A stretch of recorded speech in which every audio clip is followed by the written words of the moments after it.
दोस्तों, आज हम आपको एक ऐसी रियल स्टोरी बताने जा रहे हैं जिसे देखकर अगर आपको अंदर से आग ना लगी तो ये वीडियो छोड़ देना यार। आपने सुना होगा, संघर्ष का नाम ही जिंदगी है। जीवन बिना संघर्ष के नहीं चल सकता। जीवन है मतलब संघर्ष है। इसी जीवन में हमें सुख दुख, खुशी गम सब कुछ देखने को मिलता है। हमारे जीवन में ऐसे कई वक्त आते हैं जब हमें बहुत बड़ी कठिनाइयों का सामना करना पड़ता है, और जब परेशानियां हमारे सामने आती हैं तो इस परेशानी से विचलित होकर कई लोग हार मान लेते हैं। लेकिन कुछ लोग ऐसे होते हैं जो हार मानना बिल्कुल पसंद ही नहीं करते, बल्कि वो संघर्ष करना पसंद करते हैं एवं कठोर परिश्रम और संघर्ष करके जीवन में काफी आगे निकल जाते हैं, अपनी एक अलग मिसाल कायम करते हैं। और ऐसे लोगों को ही दुनिया सलाम करती है जो अपना इतिहास खुद लिखते हैं। और ऐसा नहीं है कि सिर्फ इंसानों के साथ ही ऐसा होता है, बल्कि इस प्रकृति के हर जीव के साथ ऐसा होता है। दोस्तों, कहानी है एक ऐसे पक्षी की जो एक शानदार लाइफ जीता है, जिसे हम पक्षियों का राजा बाज कहते हैं। बट बाई नेचर 40 साल की उम्र में उसकी जिंदगी में एक ऐसा पड़ाव आता है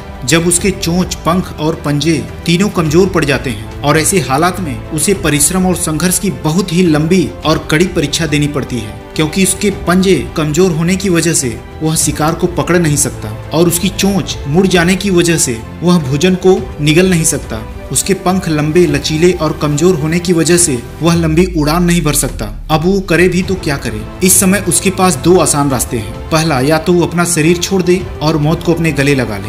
दूसरा, किसी और पे निर्भर हो जाए। लेकिन बाज ऐसा कुछ भी नहीं करता। वह तीसरा और अत्यंत पीड़ादायी और 5 महीने लंबे रास्ते को चुनता है और अपने आप को झोंक देता है 5 महीने की लंबी और कठोर तपस्या की अग्नि में।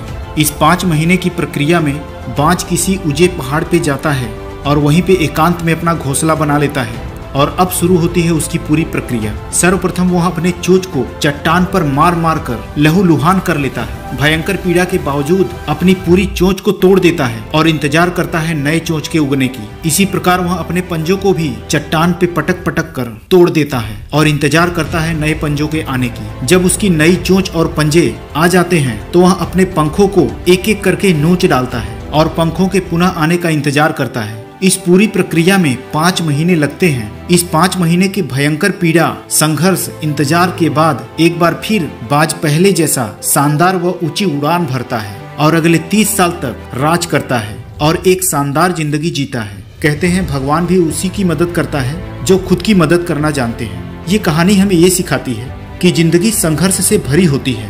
संघर्ष जितना बड़ा होगा, जीत उतनी ही शानदार होगी। इसलिए ऐसे हालात में हमें बाज की तरह सेल्फ डिपेंड बनना चाहिए। दूसरों पे निर्भर होने का मतलब वो जिंदगी नहीं है। बाज की तरह अपने लचीलेपन से, अपने कंफर्ट जोन से बाहर आकर अपनी नई जिंदगी के लिए पूरी ताकत और पूरी जान लगा देनी चाहिए।